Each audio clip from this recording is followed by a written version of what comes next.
Welcome to the Lights, Camera, Rant Podcast. Your source for the latest on movies, TV shows, and video games. Get ready for ranting, raving, and reviewing. Here is your host, Lee.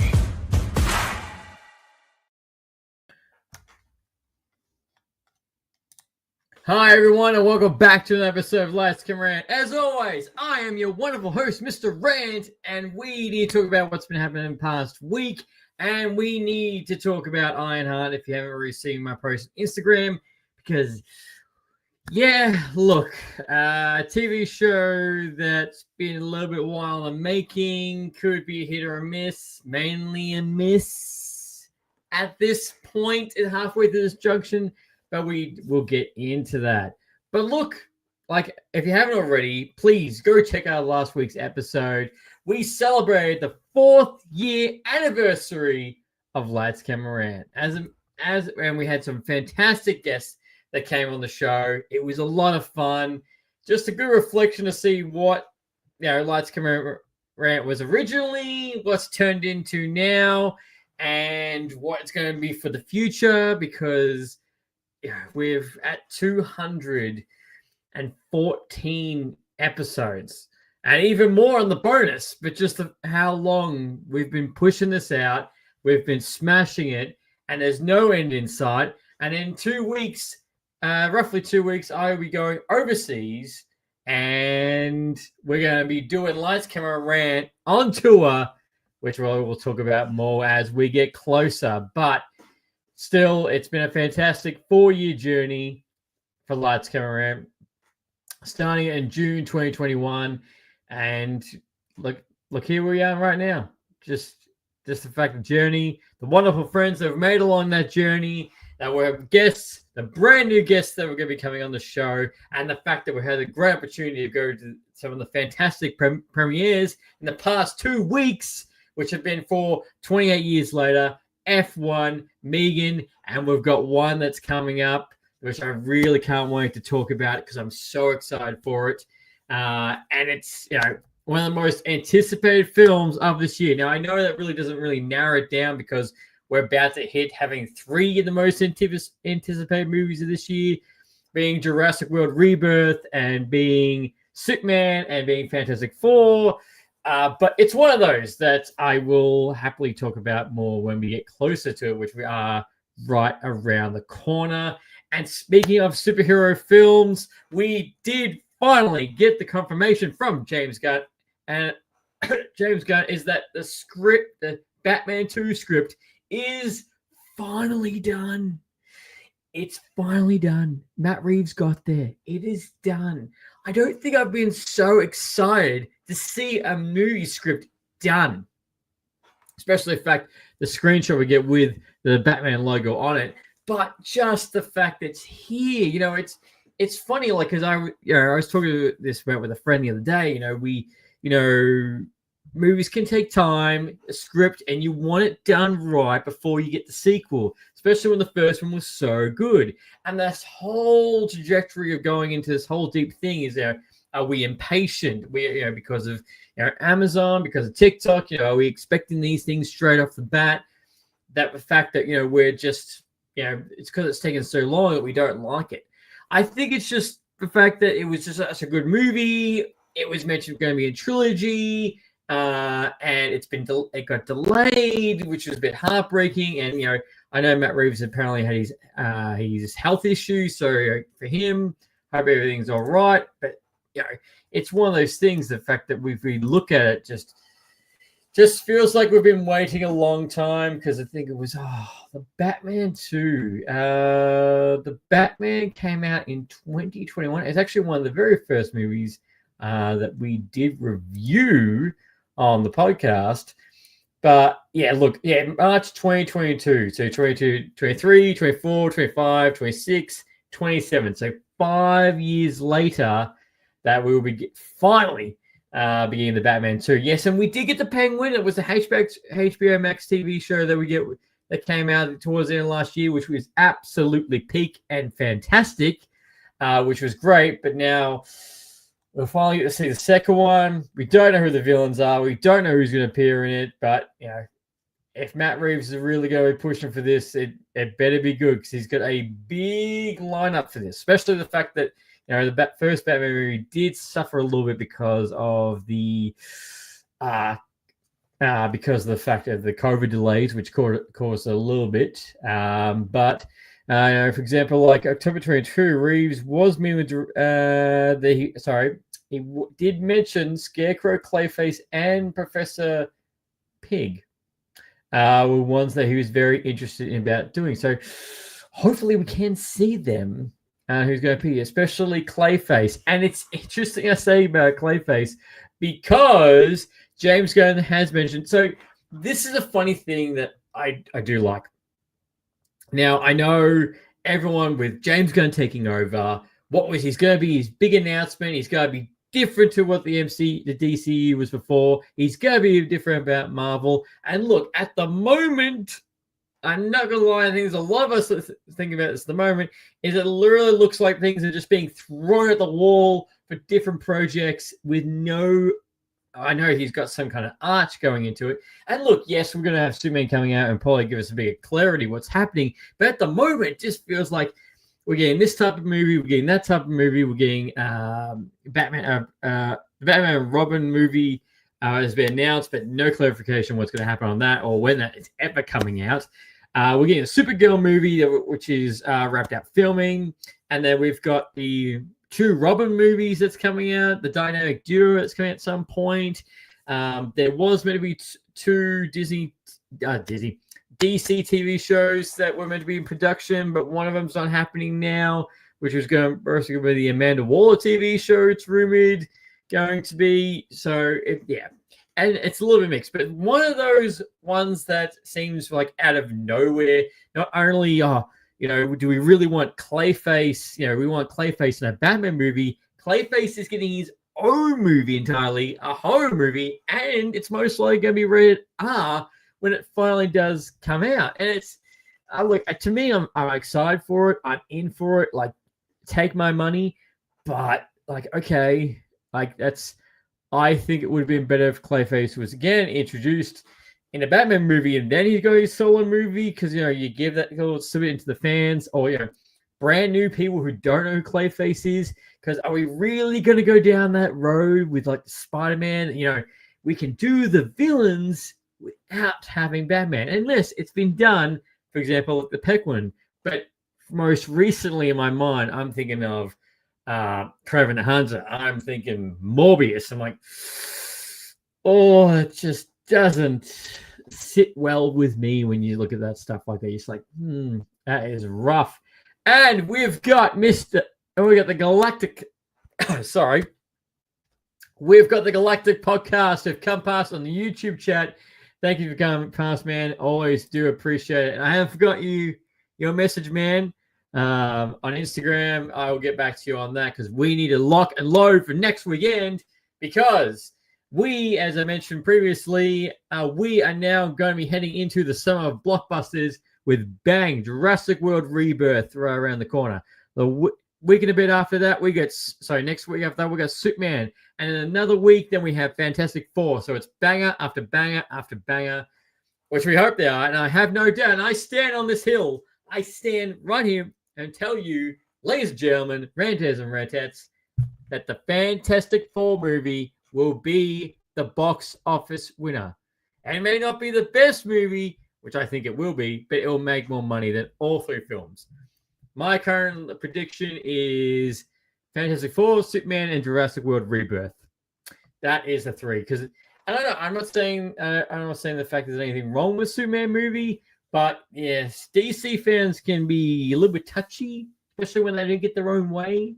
So my money is on that. And we've got Danny Boy on YouTube coming past. Now, again, I've said this week after week. If you haven't already, please subscribe to this man's podcast. It is right around the corner that this will be dropping. The man is going to smash it. He knows what he's doing, and he needs to line it up. So yes, already. But I'm going good, man. Just counting down the days until the wife and I are going to be off doing a European tour. So really excited for that. But yes, Fantastic Four will make the most. Sorry, yeah, going right back. But yeah, that's what James Gunn said about Clayface. That's when it's going to be happening. It's going to be very interesting to see what type of look, what type of horror it's going to be. But if he's the first DC R-rated movie under the James Gunn banner, should be very interesting, especially how it's going to look like. And not only, now I know it's only small, I know it's nothing big, but we did get our very first poster for the next Christopher Nolan movie, The Odyssey. Now, this is a massive pick, and if you don't know about this film, I swear you must be living under a tree or living under a rock, or you have not been listening to this podcast, because this is the next big epic from Christopher Nolan. And we're talking about the Christopher Nolan that has done the Dark Knight trilogy, has done Tenet, Inception, and Oppenheimer. And literally, there's not a lot in this poster, but the small little tagline in the poster that says "Defy the Gods" in June next year. That gets you. It makes me so excited for this. I can't wait. Again, he's one of those directors. Christopher Nolan, Rockstar Games, for me is, we're making this. Here's my money. We got something releasing on this date. Take my money. You just wherever you're going to pump out, I will buy the front row ticket. I will be there opening night. I will be the first person to buy it because that's how much trust I have in this film.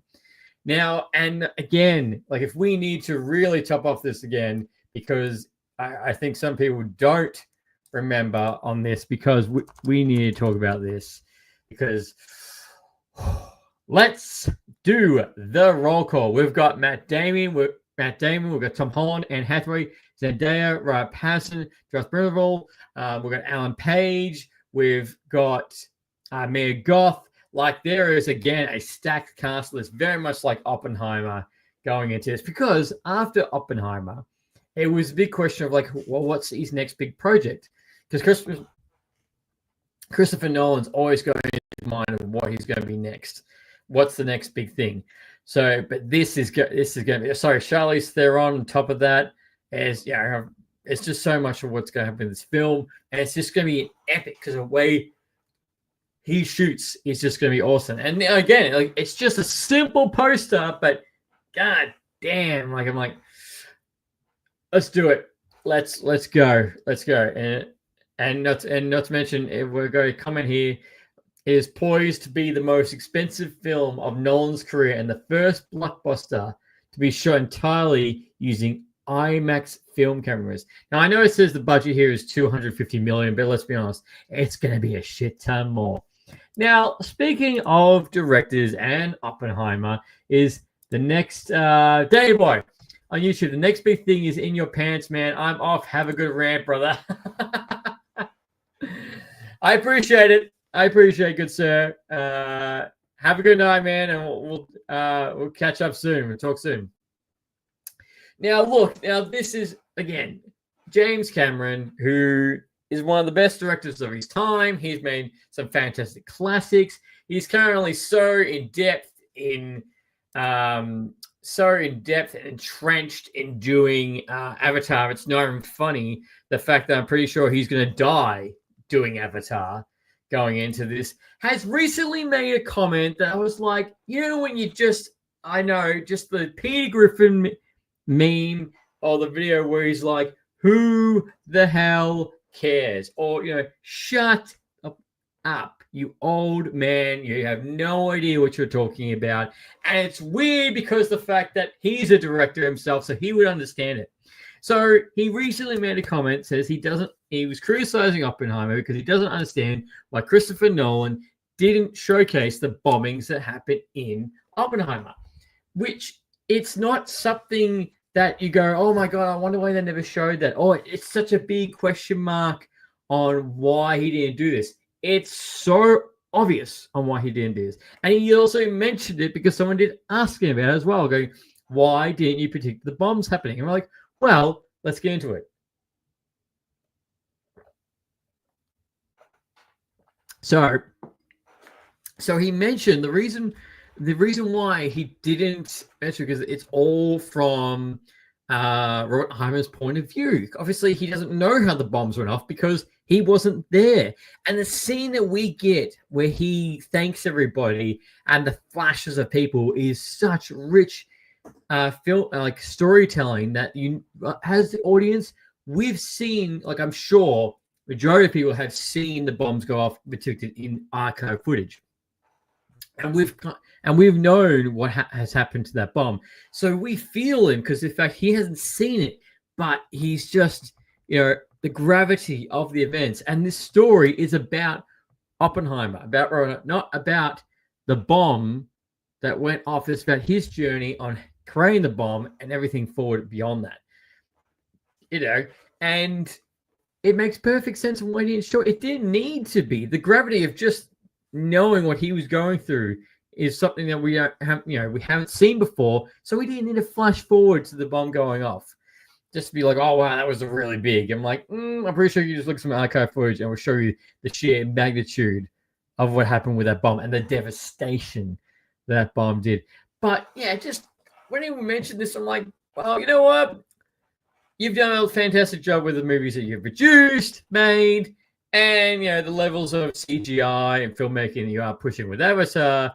But at least Christopher Nolan is making different things and pushing the envelope in a completely different direction. While you're like, Avatar 8, Avatar 9. Oh, I don't know if I'm going to direct this, but I'll still be doing Avatar. Don't you worry, because there's nothing else I can make or do. But don't you worry, which I am unfortunately also still forgetting, that Avatar 3 is coming out at the end of this year, because we're halfway through the year. There's pretty much the poster, no trailer, no nothing, like just Avatar 3 is coming, and because at least we usually get a teaser by this point, but we've got absolutely nothing. Avatar Fire and Ash, because you remember, he didn't steal the idea from Avatar the Airbender, but yeah, Avatar, December 19th. My God, it's funny looking back at this, and I'm just looking at this post. Cameron, who stated in 2006 that he would like to make sequels to Avatar if it was successful, announced that 2 sequels in 2010 following the success of the first film were then titled Avatar 3, Avatar 3 was originally aiming for a 2015 release. But apparently the technology, again, wasn't up to scratch, and Avatar 3 started shooting simultaneously with Avatar The Way of Water in New Zealand in September 2027.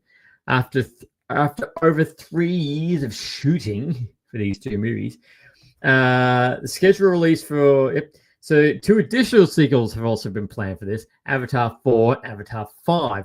In various stages of production are expected to release in 2029 and 2031. 2031. Avatar, Galactical Podcast. Avatar is the most boring set of films in history. Look, man, I'm not gonna lie to you. It's pretty. I can't deny the gravity of how fantastic the first Avatar was. If we don't, let's take away the sequels. Let's take away Way of Water, which I found slightly boring. You can watch my review about it. Is that it's like the film was good. The CGI was fantastic. It was worth the wait. The movie is the first movie. So the first movie is great. It is a fantastic film. It looks gorgeous in 3D. Does it deserve to be the highest grossing movie of all time? No, it doesn't. I have said that since day one of this podcast. It doesn't deserve it. Avengers Endgame deserves to be the most highest grossing film of all time. And I'm not saying it because I'm a fanboy. I am more saying that due to the gravity of the event that was Avengers Endgame, something that we will most likely won't see replicated on that level ever again. Like, yes, we're getting Avengers Doomsday, but I don't know if it's going to make the same amount of money as Avengers Endgame. I don't think it will. And it's a darn shame because it should, but that's more likely going to be Secret Wars because if Marvel, if you're cooking, Avengers Secret Wars is damn it, the ace in the hole. Ace in the hole. So, but yeah, I look at it and go, yeah. Every time somebody's like, advertise how it's a great movie all the time, I'm like, I'm like, yes, but do we really need number two, which was all right but boring. Number three should be interesting at the end of this year, and then 2029. Wait, 20, hang on, yeah, see another 4 years after that. God damn, this would have to be one of the longest. I know there's longest. It's like for example, like Top Gun, between 1 and 2, but just the sheer span of when Avatar will finish at the start of the end is enormous. And yeah, but anyway, so going back, yeah, James Cameron is cooked in the head, and his comments make no sense, which he's done in the past. And we also did get the brand new Fantastic Four trailer in the past week, which we get to see the characters more in action. We get to see more of the Silver Surfer. It's a little bit more background and it's becoming more hype. And look, for some people, I know people out there, you don't need to watch this trailer. Nothing. It just adds to the hype of this movie. You're not missing anything. But there is a line from Silver Surfer where she does say, "I'm herald. I'm heralding your end. I'm herald Galactus." And I must admit, like that seeing that in the trailer was chills, absolute chills. I'm like, what's coming? I guess another thing I know, Galactus is one of the major villains in the movie, just fantastic. But I think what's just got me more excited for this film is not only are we getting Galactus, the world devourer, is that we're going to get Galactus and he's actually going to look like Galactus in the MCU, unlike Fantastic Four: The Rise of Silver Surfer, where he was a giant cloud.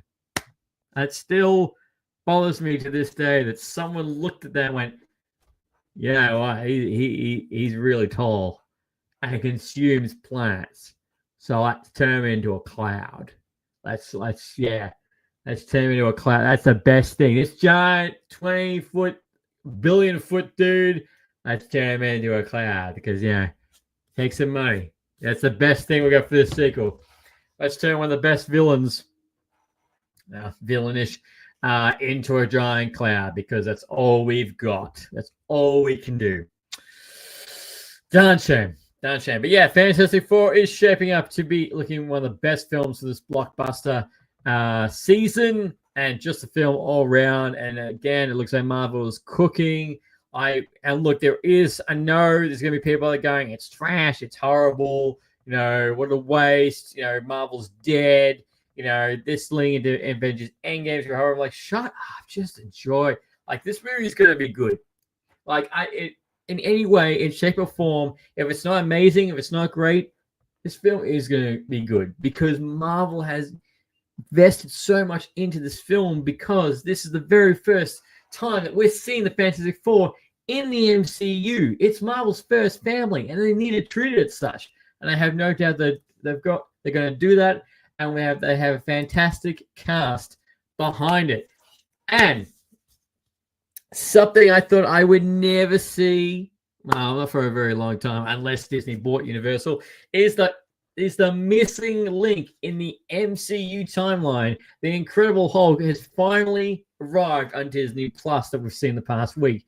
Now, the reason why this film wasn't on there is because contract rights, distribution with Universal, and then it got picked up by another streaming service. So it's a long time. Galactico podcast. If the Fantastic Four doesn't cook, I will hit the gym and become thin. Let's see. I'll hold you to that. I will hold you to that. And so, but I think you're I think you're in good hands. I think you're fine. You won't have to hit the gym. Yeah, it's going to be good. But yes, the Incredible Hulk has been the missing link in the timeline. Now, and again, it's always, thanks to Captain America 4, Brave New World, it did shed a light again back on the film. But it was one of the films that, due to Edward Norton bowing out, didn't want to return. Mark Ruffalo was a great pick, great choice, as we've seen. But it's almost a Marvel film that doesn't feel like it fits in the rest. And I think a lot of people forget the fact that it was Iron Man and the Incredible Hulk in the same year, 2009, for the Incredible Hulk. It was still part of that. And then we got, again, not only did we get Samuel L. Jackson at the end of Iron Man, we got Iron Man in this at the end of this film. And that was when it kind of planted the seed going, oh, shit. This is connected. It's okay. Okay, the first two dots on the board before, we're getting to Avengers Infinity War. Now there's lines. Avengers Doomsday, and there's lines everywhere. But it was it's a good film. It's just a darn shame. Like, looking back, it would have been great if Mark Ruffalo got the part. If Mark Ruffalo got it, it would have bled more into the MCU. And don't get me wrong, like, Captain America Brave New World takes parts from it. We've seen parts from it in both Avengers Endgame, Infinity War, and it's not to mention very similar. And the lines did cross even further in Marvel What If, that as well. So it crossed line. But yeah, finally, it's on Disney Plus. Because at one point you couldn't stream this. Anywhere. Also, please be rest assured that apparently the Skybound Animation, that is the animation for Invincible, has said that they are cooking on the animation for season 4 that's going to blow people's minds. And I hope that's the case so people can shut up about the animation about Invincible. I don't mind it. I honestly don't mind it. It's not something I look and go, oh, that looks a bit rough. But just seeing all the trolls online going on about, guys, this, animation looks better here. Animation looks better. Cool. It does look better. But anyway, down in front, I really enjoy the show, which, we should be getting Invincible Season 4 at the end of this year. Fingers crossed, because the idea is that we're meant to be getting one every single year. And hopefully we do get Invincible Season 4 in this year, and they don't do the split.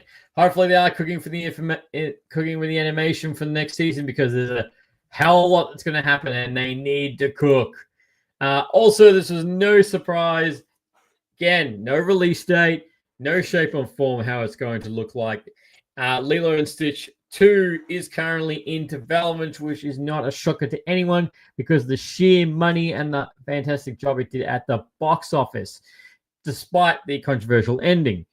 So Lilo and Stitch, so we're looking, I would say 2028, 2029, we should see Lilo and Stitch Lilo and Stitch 2. So look forward to that, because that's when it will be roughly dropping. But don't worry, Stitch fans, there's a lot more Stitch on the way. Also, something I didn't think.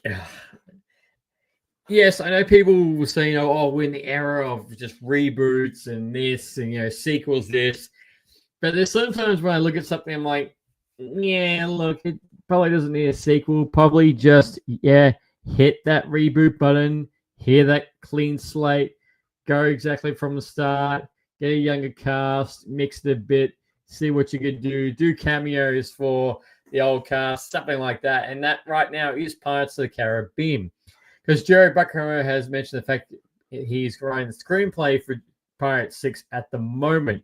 That looking to be a mix of new and old cast. Of course, he wouldn't tell us who the old cast was, but it's going to be a mix. Look, I feel like how dismal Pirates of the Caribbean 5 was and 4, and looking back and going, we should have kept it as a trilogy and should not push the envelope any further kind of aspect. 1, 2, and 3 did a fantastic job. It didn't go any further. And so, and not to mention Pirates of the Caribbean, Dead Man Tell No Tales is a very long title.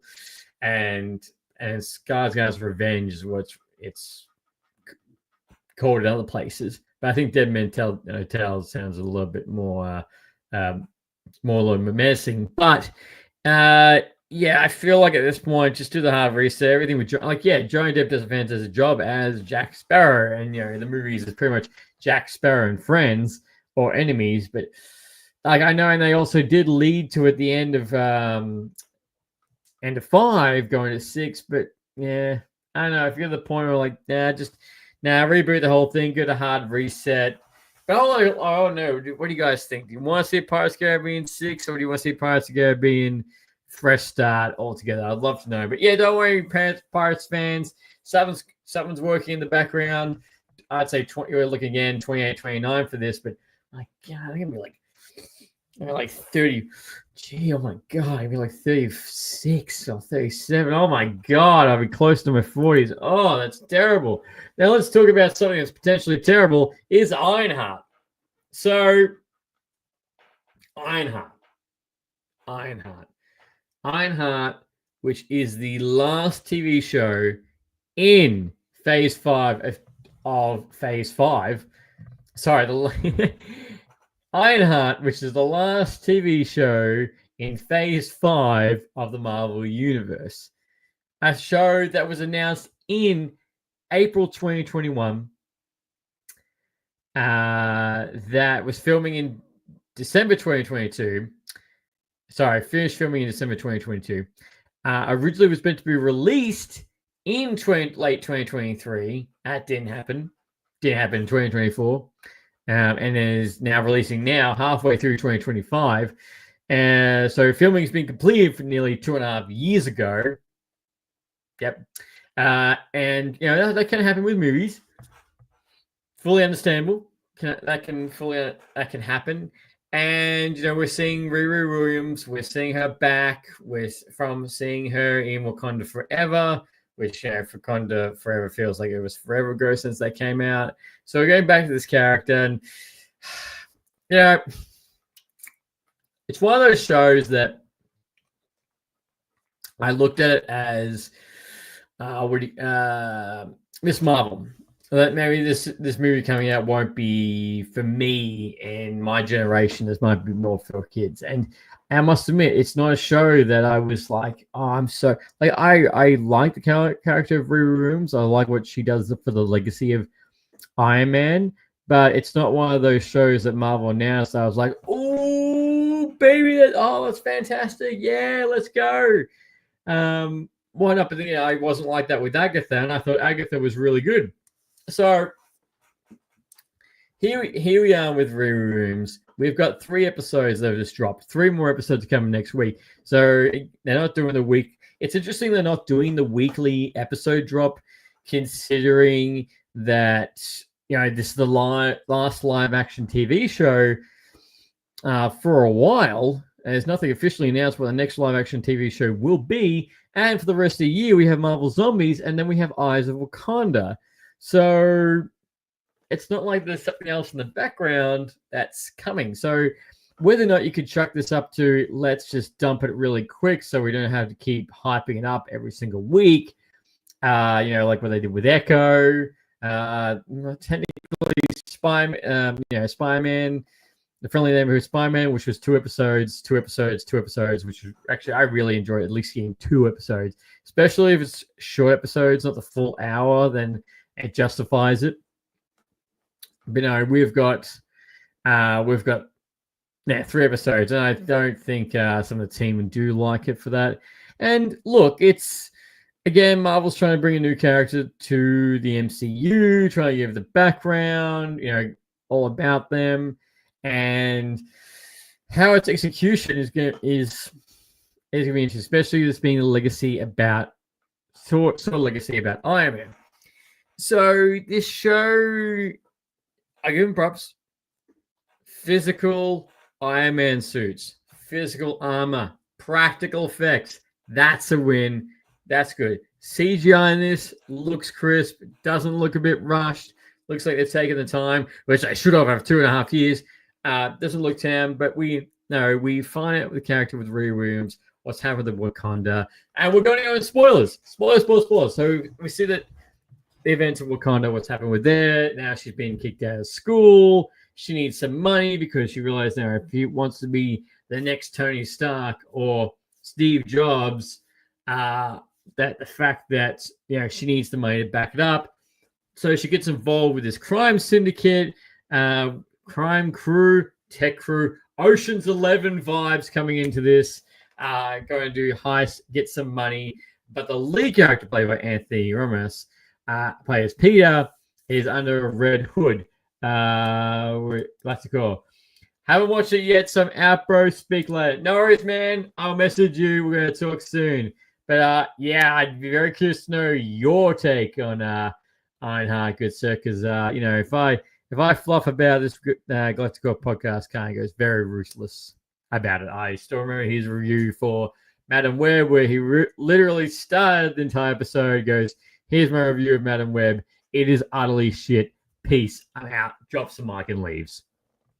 Props to him. So it gets into she gets into being a next crime group, the people who it's called the Hood, where they're stealing from rich people and keeping the money, and they need a new tech guy's help because Rampage, one of the guys, is shit tech guy. So they recruit rooms, and as the episodes progress, on the third episode, it doesn't go very well. And Parker's brother dies. He dies, and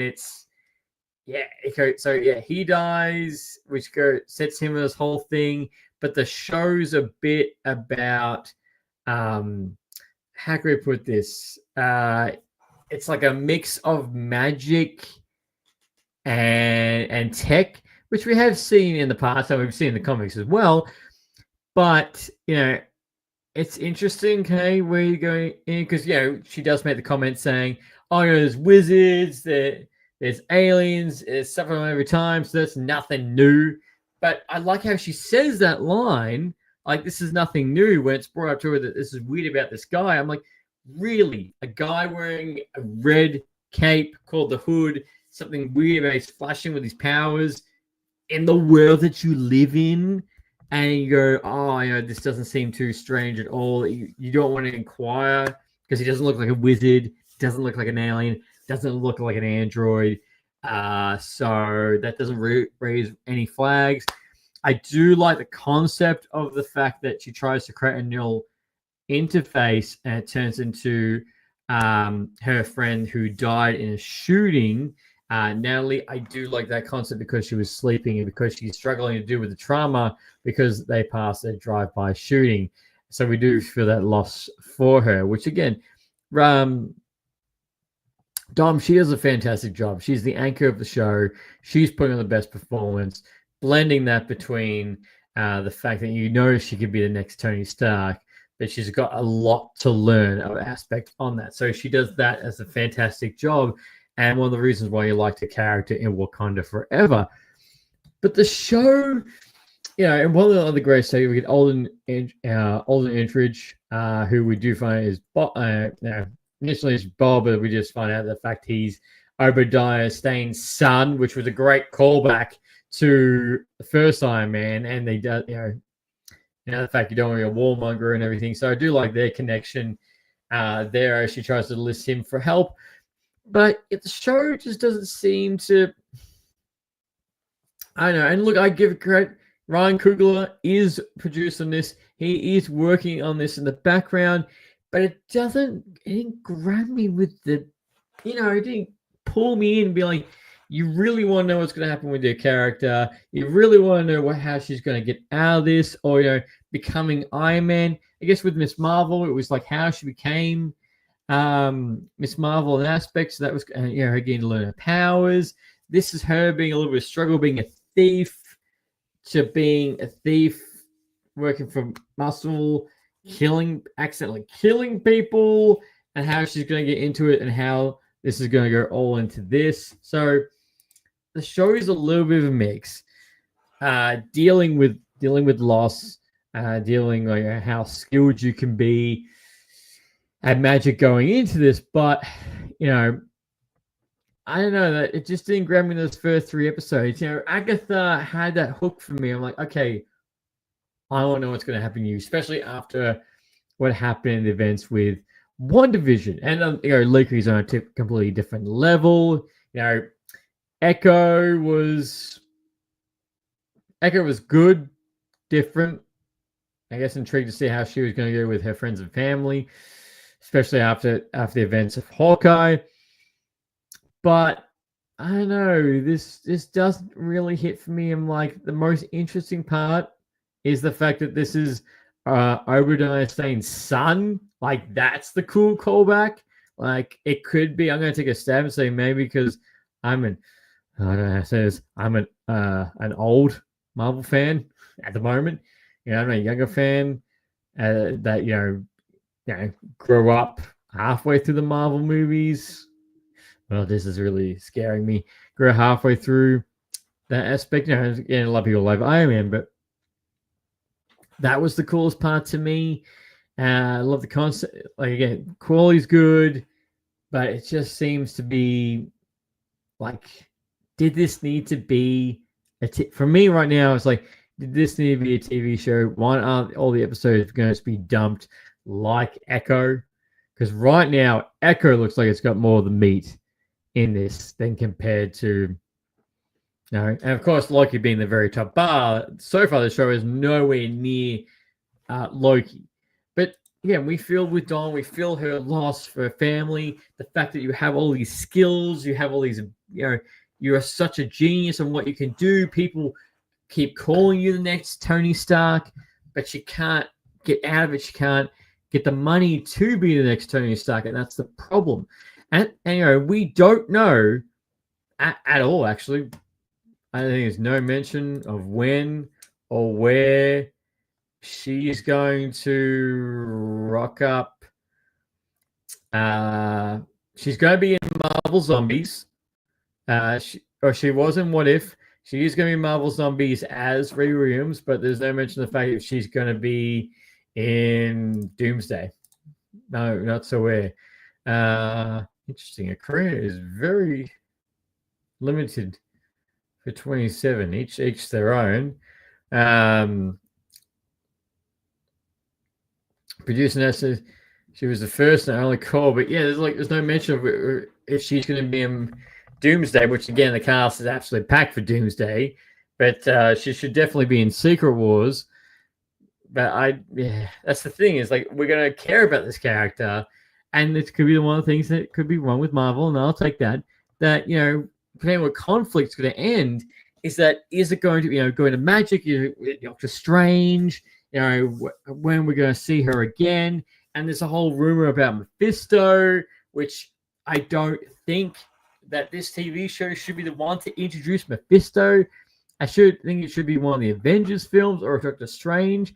And the reason I say that is because Mephisto is essentially the devil of the MCU.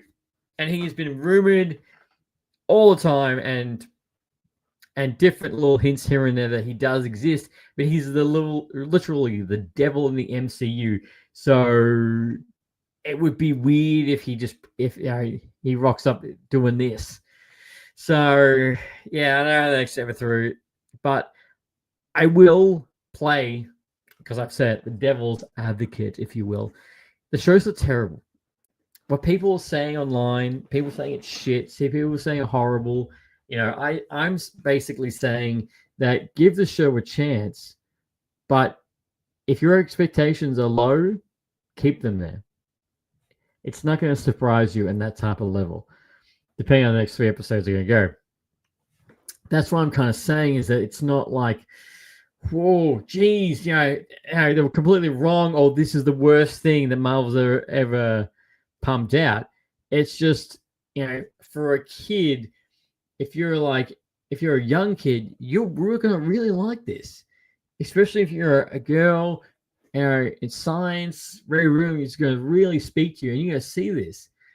But for myself, it's like, I don't really care. Like, give me the old pillars in the MCU, give me the Avengers, give me them, there was a big hook with Agatha. I'm just trying to think of the worst Marvel TV shows, and again, one of the best episodes of What If was with Riri Williams being in, what if the emergency destroyed the Earth?